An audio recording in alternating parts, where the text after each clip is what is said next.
国喜讯。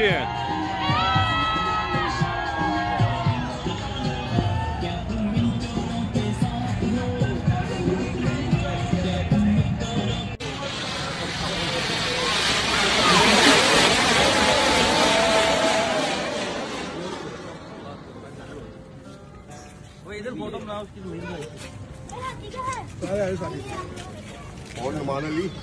आज अल्हम्दुलिल्लाह हक और सच की फतह हुई है और सुप्रीम कोर्ट ने जो कानून की बालादस्ती कायम की है, इसके अंदर इंशाल्लाह पाकिस्तान की फतह है और इमरान खान हमारे लीडर हैं और इस मुल्क का मुस्तकबिल है।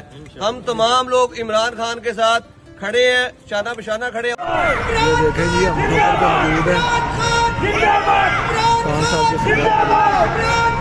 जिंदाबाद जिंदाबाद जिंदाबाद।